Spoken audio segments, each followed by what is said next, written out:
Muy bien. Puse en el WhatsApp, quien lo haya visto, que no, que me ayudarais para leer el capítulo 6 de Mateo completo. ¿Por qué? Porque hoy nos vamos a centrar en estos versículos del 25 al 34, que es el grueso de lo que vamos a tocar, pero estos versículos 25 al 34 están insertos en un contexto, ¿vale? Y vamos a ir trabajando un poco ese contexto. Yo no sé cuántos conocéis la revista Forbes. No vamos a explicar lo que es la revista Forbes porque lo puedes googlear.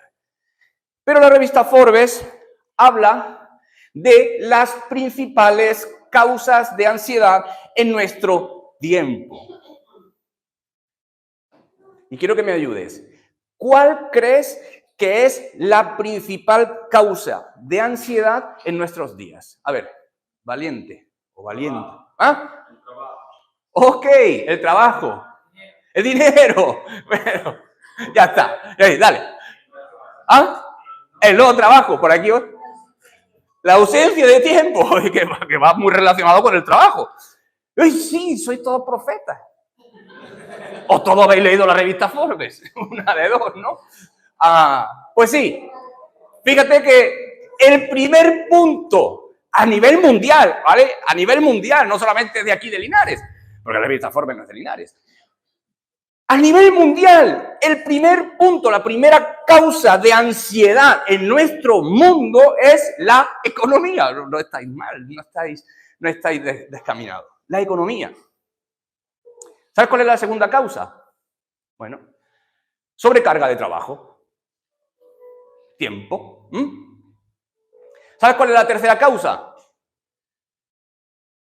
Insatisfacción laboral. ¿Sabes cuál es la cuarta causa? Relaciones personales. Pero qué interesante que lo que se supone que debería ser la primera causa, las relaciones personales, porque siempre tenemos algún problema con alguien, no, es la cuarta causa. La primera causa es la economía. Y resulta que la gente no está tan bien económica como dice estar. Nadie hablamos de esto, no nos gusta. De hecho, está mal decir cuánto cobras, ¿sabes? No se habla de esto, es feo, esto no. Y no solamente no se habla de esto en los estratos grandes de los ricos, que eso no es glamuroso, ¿no? Para nosotros tampoco es glamuroso. A nadie le importa lo que yo gano. Porque si te lo digo, ya no quieres venir conmigo a tomar un café porque seguramente vas a invitar tú. Y eso lo pensamos todos. Sobre todo cuando viene una boda que es una multa. Una boda es una multa porque... Y es eso, porque la economía... Te invito a una boda, no me estás invitando a una boda. Me estás diciendo que vaya y te pague. Está bien, yo ya me casé. No os preocupéis que no pienso casarme otra vez. Tenemos una economía deficiente. Nos gustaría vivir de otra forma. Y no podemos. Y tenemos que vivir con lo que tengo, con lo que poseo, con lo que genero. Y a veces, pues, no estoy lo feliz que debiera estar, porque no puedo adquirir, no puedo proyectarme a otras cosas que veo por internet. Eso es otro problema de la ansiedad. Nos estamos espejeando, o como se diga, en otros. Y mi economía es esta.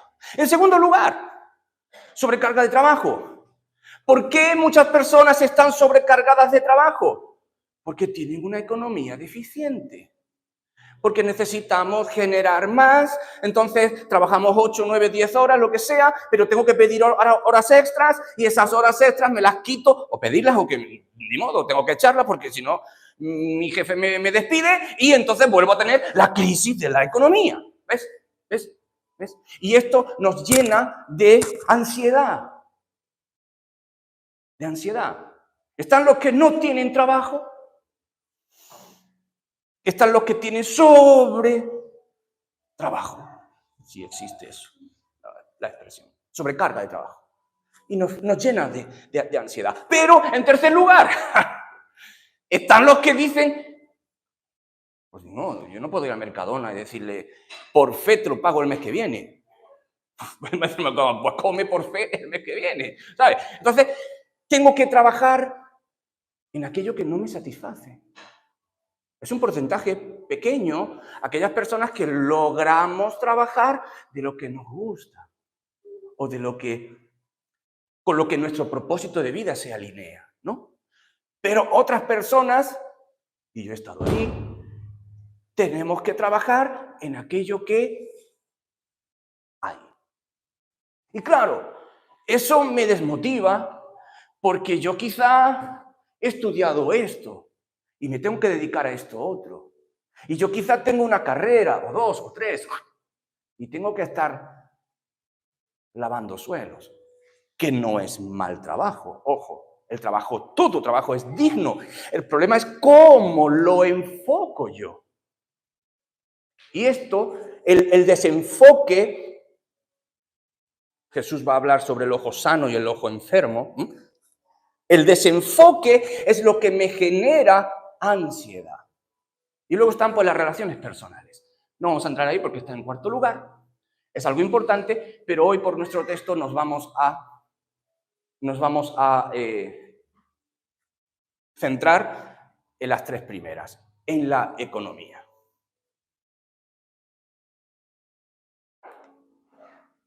Y Jesús me encanta porque Jesús hablaba de cosas de la vida.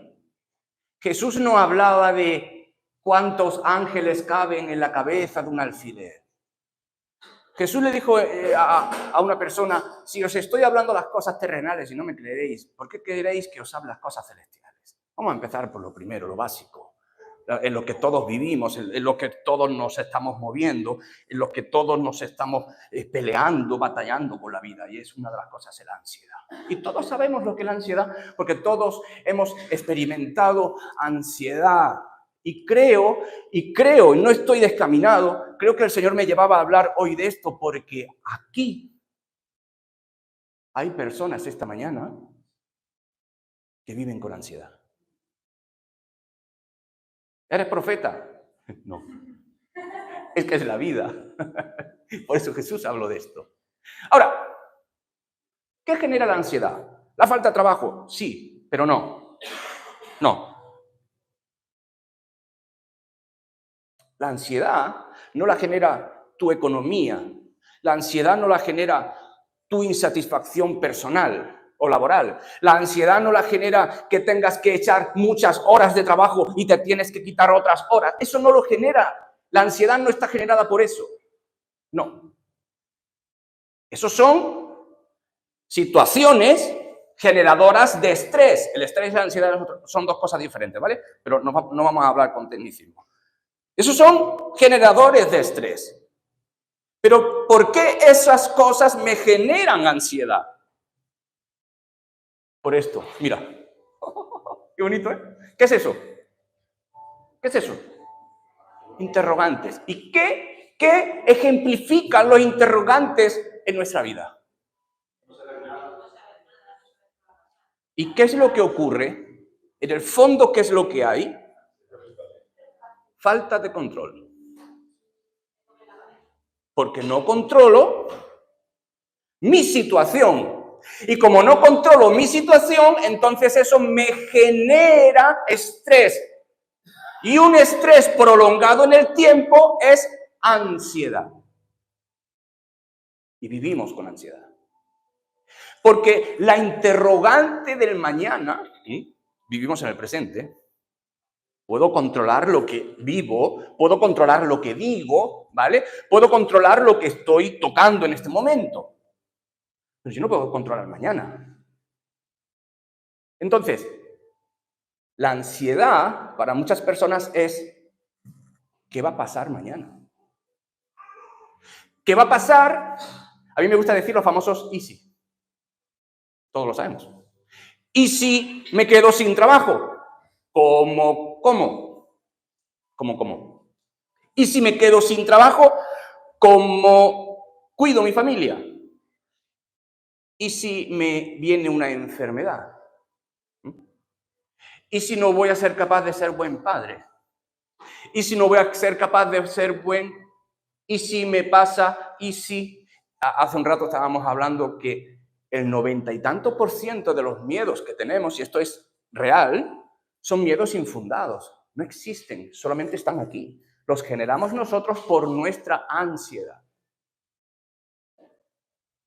Así que quiero que vengas conmigo al texto de Mateo, capítulo 6, y vamos a leer, porque nos vamos a centrar en esos miedos lícitos que todos tenemos, y más en un Linares. Linares no está boyante económicamente. Bueno, los bares sí. ¿Ves? Eso es una cosa que no puedo entender, pero bueno, eso se lo preguntaremos a otro profeta. Mateo 6, versículo 25. No lo tengo ahí. Si lo tienes en tu Biblia, genial. Si no, pues escucha. Dice, Señor Jesús, por tanto os digo, no os afanéis por vuestra vida. ¿Qué habéis de comer? ¿Te das cuenta? Los ISIS. ¿Y si no? ¿Y si qué? ¿Y si cómo? Los ISIS. No os afanéis por vuestra vida. ¿Qué habéis de comer? Ni por vuestro cuerpo. ¿Qué habéis de vestir? Y hacer una pregunta retórica. ¿No es la vida más que el alimento y el cuerpo más que el vestido? Mirad de las aves del cielo, que no siembran, ni siegan, ni recogen en graneros, y vuestro Padre Celestial las alimenta. ¿Quién de vosotros puede, aún afanándose, añadir a su estatura un codo? También en cuanto al vestido, ¿por qué os afanáis? Considerad atentamente los lirios del campo, cómo crecen. Ellos no trabajan con fatiga, no hilan, pero os digo que ni Salomón, con todo su esplendor, se vistió a sí mismo como uno de estos lirios. Y si la hierba del campo que hoy existe y mañana se va a quemar por el calor, Dios la viste así, ¿no hará mucho más a vosotros, hombres de poca fe? No os afanéis pues diciendo qué comeremos, qué vamos a beber, con qué nos vamos a vestir, porque las personas que no confían en Dios, la palabra dice gentiles, los gentiles para el judío era aquel que no conoce a Dios, aquel que no es judío y por tanto no tiene la promesa de Dios, ¿vale? Porque los gentiles, las personas que no conocen a Dios, buscan con afán todas estas cosas, pero vuestro Padre Celestial sabe que todos vosotros tenéis necesidad de todas esas cosas.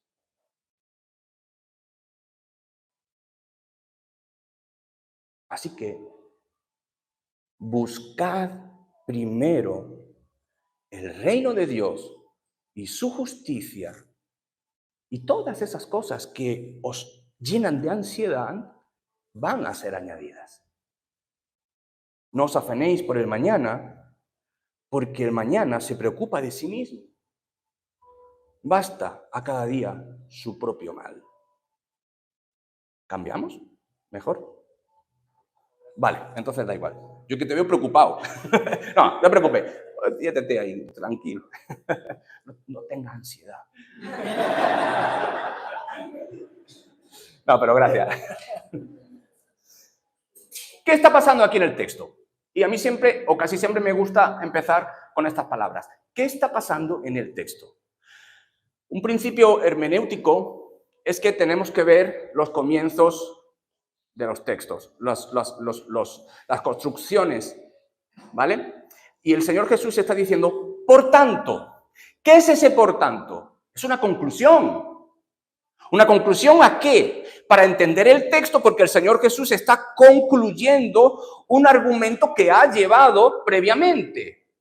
¿Y dónde podemos ver ese argumento? En todo el capítulo 6. ¿Qué está sucediendo? Versículos 19-21.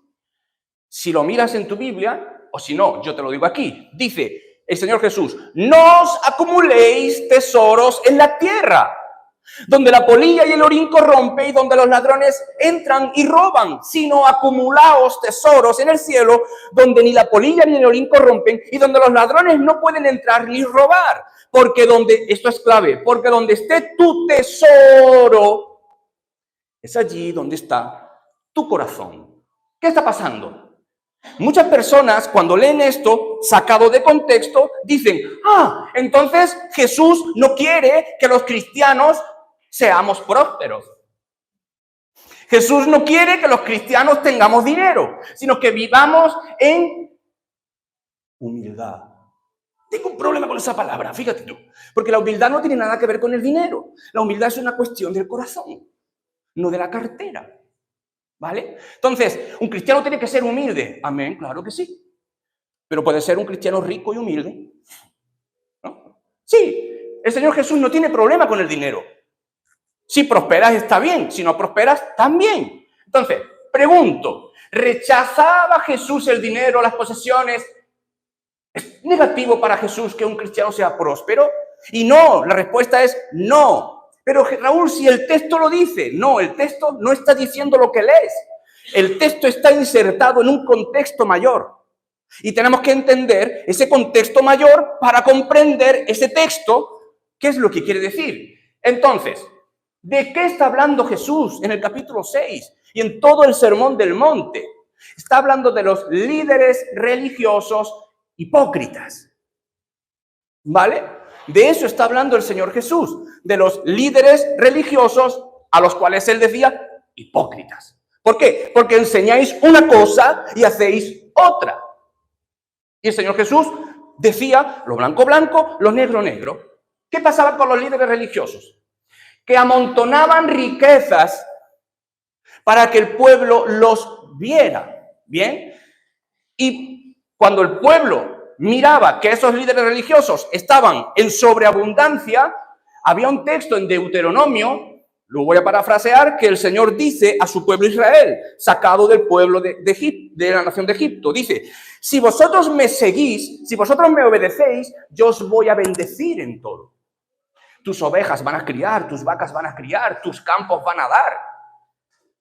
Entonces, para los líderes religiosos de aquel tiempo, el mostrar lo ricos que eran, era señal, una señal confusa, o lo usaban como pretexto de mirar, estamos siendo muy bendecidos por Dios porque nosotros somos más justos que ustedes. ¿Y sabe lo que pasa? Es un principio del liderazgo. Creía que era el mío. Cuando hay un liderazgo, hay un seguidor.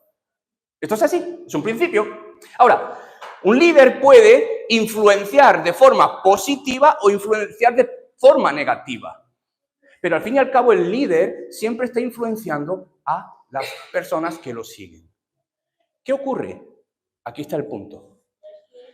El pueblo, y por eso Jesús decía hipócritas, el pueblo quería ser como estos líderes. Porque si los líderes, que son los que se suponen que saben de la ley, que son los que se suponen que son los teólogos, los que saben, entonces tenemos que hacer como ellos hacen para que Dios nos bendiga así. Y el pueblo estaba en una confusión. Por eso Jesús dice esta expresión, no os hagáis tesoros en la tierra. De esta manera. Porque está bajo ese contexto. Bien. Seguimos. Versículos 22 y 24. La lámpara del cuerpo es el ojo. Escucha esto, que esto te va a explotar la cabeza. Así que, si tu ojo está sano, todo tu cuerpo estará lleno de luz. Pero si tu ojo, así, guay, sí, así, mola también.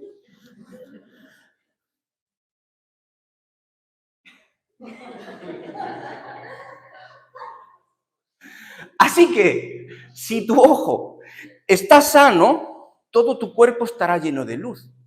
Mira esto. Pero si tu ojo es maligno, todo tu cuerpo estará sumido en tinieblas. Y si la luz que hay en ti es oscuridad, ¿cuánto no serán las tinieblas que tienes? ¿Qué quiere decir este texto? Este texto del ojo sano, el ojo enfermo. El versículo 21 que acabamos de leer anteriormente, el de donde esté tu tesoro, está tu corazón, tiene que ver con el tipo de ojo que tienes. El ojo sano y el ojo maligno, en en el griego, como está escrito en la Biblia, el Nuevo Testamento original, significa un ojo sencillo que tiene una visión enfocada. Y el ojo malo es el ojo que tiene una visión desenfocada. Eso es lo que quiere decir. Entonces si enlazamos el versículo 21 de donde esté tu tesoro está tu corazón, tiene mucho sentido. Lo que Jesús está diciendo es, te vas a sentir en tu interior de la forma en que te vas a sentir de acuerdo a cómo estés interpretando tu realidad. Es decir, dicho de otra forma, la conducta de una persona proviene del resultado del modo que tenga de ver las cosas de la vida. Y estas cosas de la vida se van a convertir en su tesoro. Y ese tesoro va a producir consecuencias espirituales. Los psicólogos, los psiquiatras, los sociólogos están diciendo que estamos viviendo en el siglo donde más ansiedad y depresión hay. ¿Por qué se está generando tanta ansiedad en las personas?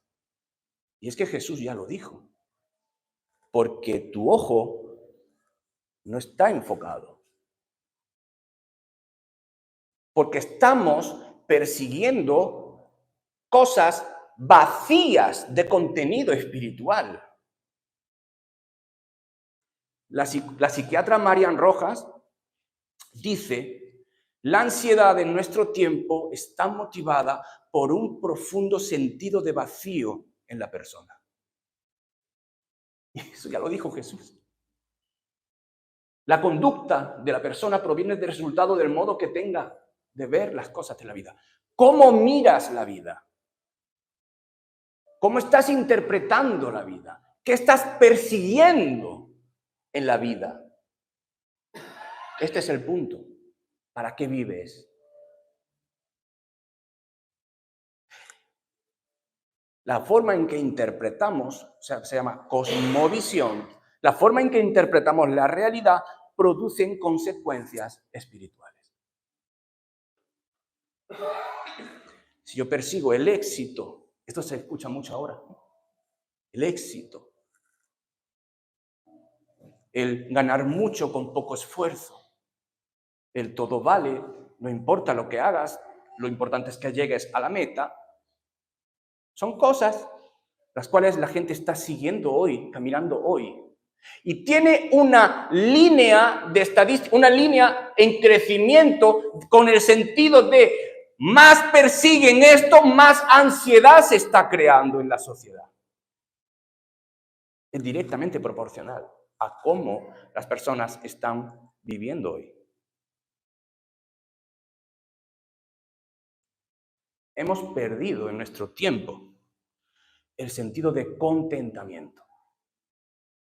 Porque por todos los medios nos están bombardeando de que necesitamos más y más y más y más y más y más. Y yo me recuerdo que mi abuelo se comía una tortilla de ajo porro y era el hombre más feliz del mundo.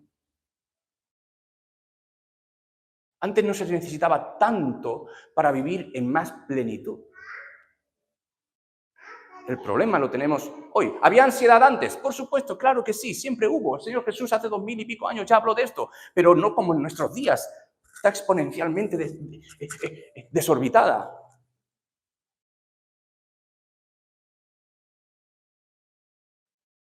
Versículo 24.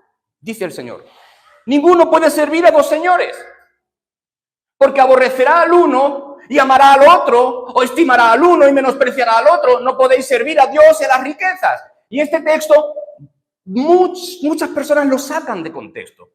Porque, a ver, te quiero decir algo. Sí podemos servir a dos señores. Tú dices, no, Jesús dice que no. No, Jesús no dijo lo que en nuestras Biblias... Me voy a meter en un lío con esto.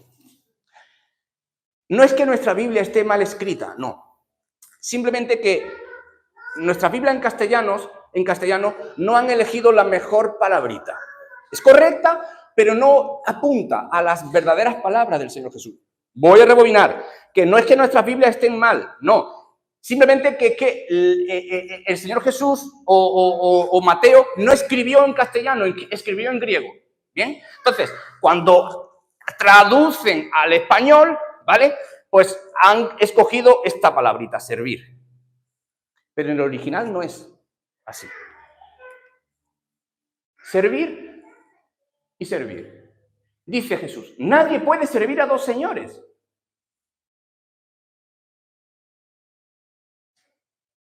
Pero si es posible, yo puedo servir a dos empresarios.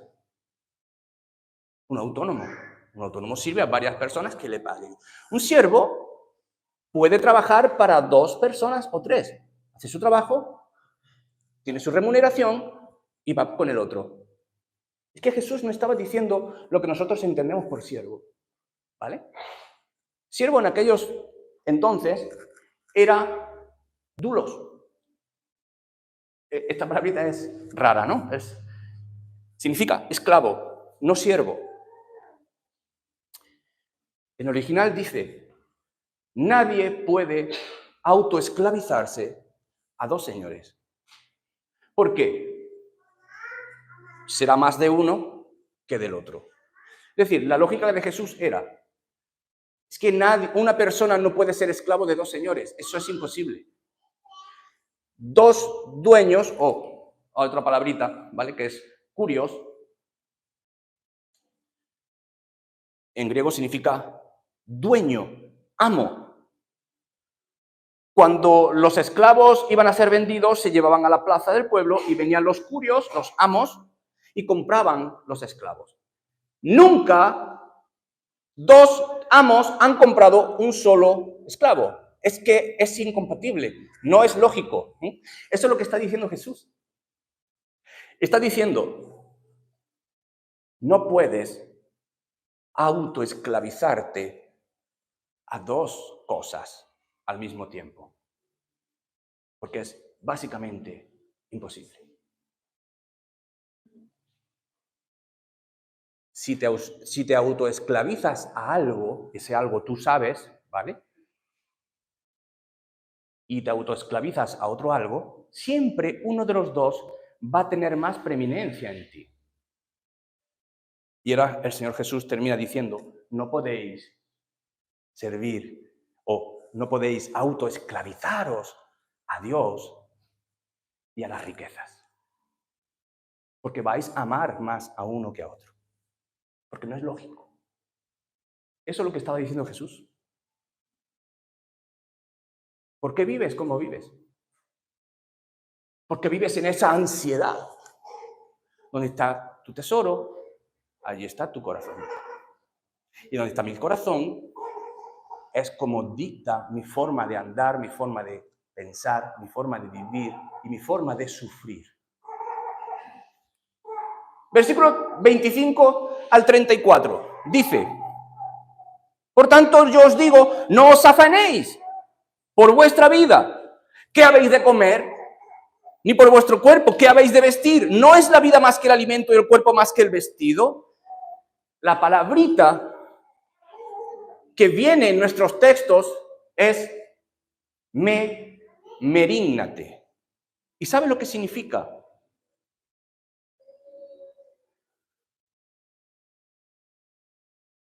Prohibido. Es una negación enfática, un tecnicismo. Es una negación enfática. Lo que significa es que Jesús está diciendo, prohibido que vivas con ansiedad. No te está sugiriendo, ojo a esto, Jesús no está sugiriendo, leemos la Biblia mal. Es una negación enfática. Es una negación con énfasis. Como si dijéramos una doble negación. Prohibido que mis súbditos, porque recuerda, esto está dentro del Sermón del Monte, y el Sermón del Monte está hablando de la ética del reino. Y los que somos seguidores de Jesús vivimos en su reino. Entonces Jesús está hablando a sus súbditos. Y Jesús está diciendo, en mi reino mis súbditos no pueden vivir con miedo. Ahora explicaremos. Tú dirás, pero ¿es de humano tener miedo? Sí. El miedo es una emoción básica y Dios nos ha creado con eso, pero el miedo que nos paraliza, ese no es el miedo a que Jesús está. O sea, ese no es el miedo normal y bueno, sino es el miedo tóxico al que Jesús está haciendo referencia. Prohibido que mis súbditos vivan con un miedo que les incapacite en muchas áreas de su vida. Porque cuando tienes miedo, piénsalo, métete ahí, en tu problema, métete en tu miedo, en tu ansiedad. Cuando estás supremamente acongojado y con miedo, todo tu sistema emocional se decae. Y cuando tu sistema emocional se decae, adivina lo que ocurre. Tu espiritualidad baja y se hace más frágil. Por eso Jesús dice, prohibido vivir con ansiedad por la falta de seguridad en lo que sucederá. ¿Y por qué? Porque yo soy el dueño de tu vida. Y si Dios, que es soberano, si Dios que está en control, recuerda, la ansiedad entra porque no tenemos control. Si Dios es el dueño de nuestra vida, por eso Jesús se permite decir, te prohíbo que tengas miedo. Porque no es coherente. Porque no es coherente con quien yo soy. Sigue el versículo 26 y dice, mirad las aves del cielo. Jesús estaba allí en el monte, en el sermón del monte, y había, ¿qué hay en un monte? Pues flores, animalitos, pajaritos y todo. Y Jesús está hablando de las cosas cotidianas de la vida, lo que había por allí. Y ahora Jesús les dice, mirad las aves del cielo. Ellas no siembran, no ciegan, no recogen en graneros, y vuestro Padre Celestial las alimenta. Ahora hace una pregunta retórica con un comienzo negativo. ¿No valéis mucho más que ellas? Una pregunta retórica que comienza con una cláusula negativa requiere una respuesta positiva. Lo vamos a hacer de esta forma. Si a ti alguien te dice, oye, ¿no vales tú mucho más que los pájaros para Dios? ¿Cuál es tu respuesta? Claro, es una pregunta retórica con cláusula negativa, requiere de una respuesta positiva. ¿Bien? Jesús era un genio de la oratoria, porque llevaba a la gente a pensar. Entonces, a ver, iglesia, dice el Señor, mirad las aves del cielo. Ellas no siembran, no hilan, no recogen en graneros, y vuestro Padre Celestial las alimenta. Pregunta, ¿ustedes valen más que las aves del cielo? ¿Cuál es la respuesta? Entonces Jesús les dijo, ¿entonces por qué tienen miedo? ¿Ves? Si tú dices que vales más que los pájaros de los cuales Dios tiene cuidado, entonces ¿por qué tienes miedo? Es lo que está implícito en la pregunta y en la respuesta. Pero el Señor comienza con una palabrita que Mateo recoge, embléfate. El griego es, al contrario del castellano, es mucho más puntual, mucho más preciso. En el castellano tenemos muchos sinónimos, ¿vale? Pero esta palabra, embléfate, significa mirar atentamente, mirar con detenimiento y con reflexión. Aquí hay un principio que el Señor Jesús enseñó a sus discípulos y nos enseña a nosotros, por ende. Entramos en ansiedad la mayoría de las veces porque vivimos vidas muy rápidas. ¿Sabes lo que ocurre cuando vivimos vidas extremadamente rápidas? Que dejamos de reflexionar. Y cuando dejo de reflexionar, todos mis fantasmas, todos mis problemas, todos mis miedos, todos mis ISIS vienen. Lo que Jesús está diciendo es, párate, detente. Es necesario, embléfate, que mires atentamente a los pájaros. ¿Cuántos de vosotros camináis por la vía verde? Yo camino por la vía verde con mi perro. Okay. ¿Cuántos de vosotros lleváis el teléfono a la vía verde? ¿Sabe lo que hacemos cuando vamos por la vía verde? Caminamos y miramos el teléfono. Normalmente. Lo que Jesús está diciendo es eso: para todos tus distractores y mira las cosas sencillas de la vida como un pájaro. ¿Quién se para a mirar a un pájaro? O a aquellos que les guste ese rollo, ¿no? Pero ya no es el hecho de mirar el pájaro, es el hecho de la profundidad que tiene espiritual de decir, wow, si Dios cuida de su creación, ¿cómo no me va a cuidar a mí en todas las necesidades que tengo? Me tengo que parar, me tengo que detener, me tengo que estacionar y comenzar a reflexionar en quién es Dios. ¿Te acuerdas de Habacuc? Habacuc, en todo su problemón, tuvo que reflexionar en los atributos de Dios, en quién es Dios, para recibir consuelo. Pero sigue, no solamente se queda ahí. El versículo 28 dice, también en cuanto al vestido, ¿por qué te afanas? O sea, ¿por qué tienes ansiedad? Considera atentamente los lirios del campo, como crecen, no trabajan ni fatigan, ni trabajan ni hilan ni se fatigan. Pero Dios los viste así. La palabrita que se usa es catamácete. No es solamente mira, no, es aprende hacia abajo. ¿Qué significa aprender hacia abajo? Es mirar la enseñanza oculta, profunda en algo. Y para aprender hacia abajo, o sea, comprender algo de manera profunda, comprenderla a fondo, me tengo que detener. Hay dos principios. Si no paro mi vida a reflexionar, no puedo aprender de manera profunda la realidad espiritual que Dios quiere para mi vida. Considera atentamente los lirios, o sea, mira las flores en el campo y pregúntate por qué Dios las viste con esa belleza. ¿Por qué Dios las viste con esos colores? ¿Por qué Dios ha sido tan creativo y por qué Dios las cuida? Una simple flor que cuando llegue el verano, que solamente dura 3 meses, cuando llegue el verano se va a marchitar.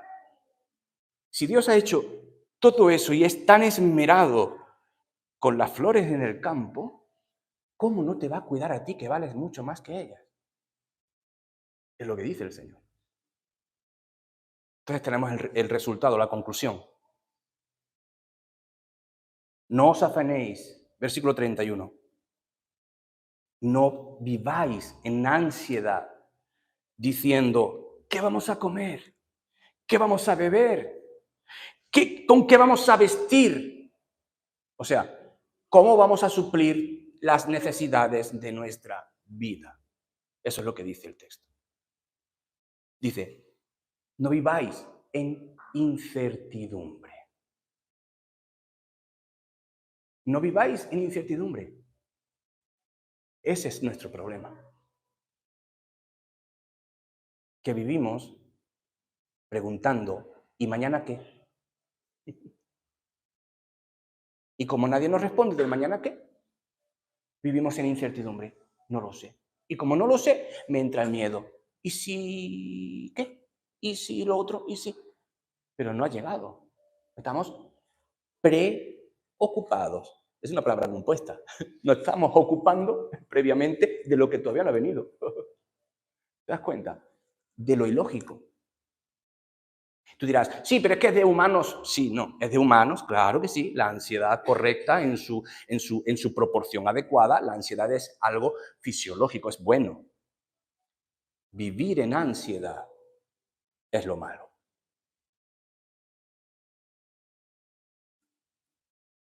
Versículo 32. Porque los gentiles buscan todas estas cosas, pero vuestro Padre Celestial sabe que tienes necesidad de estas cosas. Buscad primeramente el reino de Dios y su justicia, y todas estas cosas os serán añadidas. Me encanta lo que Jesús hace aquí. Hace un juego de palabras muy potente. Quiero que mires el verbo buscar. Jesús está diciendo, porque los que no conocen a Dios, ellos sí viven desesperados buscando todas estas cosas. Ese verbo significa buscar con ansia.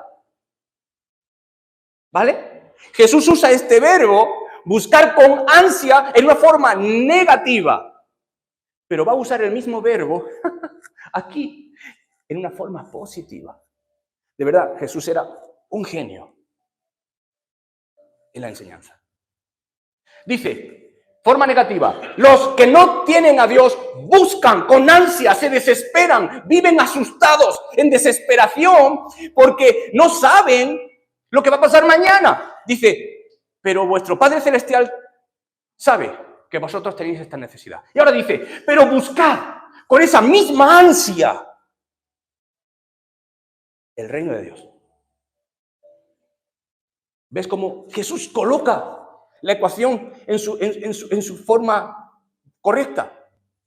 Si tienes que estar ansioso en el buen sentido, es de buscar a Dios.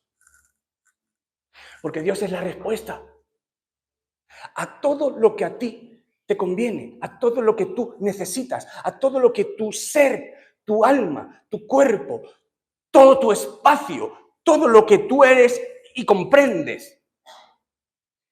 Él te conoce. No vivas de una forma volcada, sino colócate en la verdadera posición. Busca el reino, su justicia, porque Dios va a añadir todo lo que necesitas. ¿Por qué? Porque Él sabe todo lo que tú necesitas. Bueno, ya he explicado esto, ¿no? Buscar ansiosamente a Dios. Es lo que más necesitamos. Buscar ansiosamente a Dios.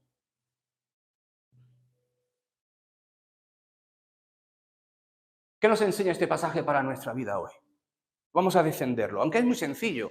Este no es un pasaje complicado, pero vamos a hacer algunas aplicaciones. En primer lugar, la ansiedad, no la ansiedad patológica por una enfermedad, ¿vale? Estoy hablando de la ansiedad normal, social, ¿bien? La ansiedad es producida por agentes externos que nos llenan de miedos. No podemos controlar y entonces nos asustamos. Y Jesús dijo de qué forma la ansiedad desaparece. Jesús dijo de qué forma podemos vivir con cero ansiedad. Porque es posible vivir con cero ansiedad. Mira, no me importa lo que digan los psicólogos en este sentido. Creo en la psicología, pero creo más en lo que dice Jesús, porque es el que ha creado al ser humano y es el que conoce cómo funciona en sus entrañas el ser humano. Y Jesús sí dice que podemos estar libres de esta ansiedad paralizante de nuestra vida. ¿Y cómo es? Entregando, soltando, entregando tu miedo. Claro que eso ya es difícil, ¿no? Pero ahí está el punto. Entregando tu miedo, entregando tu incertidumbre y confiando.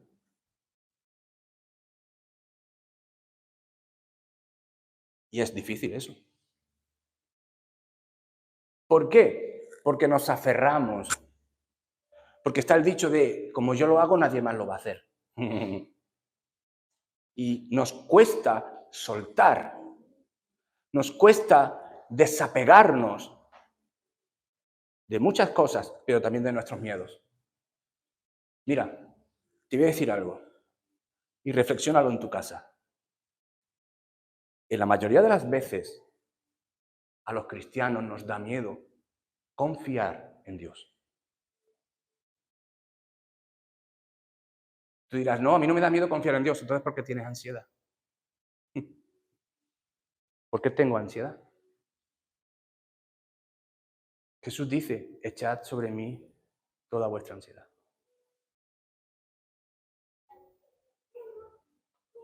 Segundo lugar, si vivo en ansiedad, es porque necesito una causa más fuerte que eso que me proporciona o que me produce ansiedad. Si vivo en ansiedad es porque este es mi problema, entonces necesito una causa mayor a este problema en la cual pueda confiar y sentirme aliviado. Te lo pondré de esta forma. Muy fácil. Tienes problemas económicos. Estás a punto de perder tu casa. Imagínate que es un caos económico. Y ahora llega un buen samaritano y te dice, toma, paga todo lo que debes. Te aseguro que en el mismo momento en que te paga todo lo que debes, tu ansiedad se te va. ¿Verdad? No es lógico, ya no tienes ese problema, ya no tienes esa ansiedad. Aquí está el punto. Vivo en ansiedad porque lo que más necesito es confiar en una causa mucho mayor que el problema que me estás generando la ansiedad. ¿Y quién es la causa que puede con todos nuestros miedos, frustraciones, incertidumbres? ¿Quién es la causa? Cristo. Entonces, ¿qué necesito para vivir libre de ansiedad? Permanecer en Cristo, con todo lo que implica permanecer en Cristo. Tercer lugar, nuestro enfoque muchas veces está distorsionado, enfocado en cómo puedo vivir mejor, cómo creo que puedo vivir mejor. Y la pregunta no es cómo creo que puedo vivir mejor, la pregunta es cómo, Señor, quieres que yo viva. Porque muchas veces me afano, me canso en gestar una forma de vida que a lo mejor Dios no me está llamando a eso. Y esa forma de vida me está generando mucho esfuerzo, mucho estrés y mucha ansiedad. Necesito enfocarme. ¿Qué quieres, Jesús, de mí? ¿Cómo quieres que viva? Y en cuarto lugar, somos llamados a buscar el reino de Dios y su justicia. Y todo lo demás lo va a dar. Dice el salmista, joven fui y me he hecho mayor y nunca he visto a un hijo de Dios desamparado y que mendigue pan. Y el Señor Jesús lo dijo. Si el Padre cuida de su creación, va a cuidar de ti, porque eres su creación.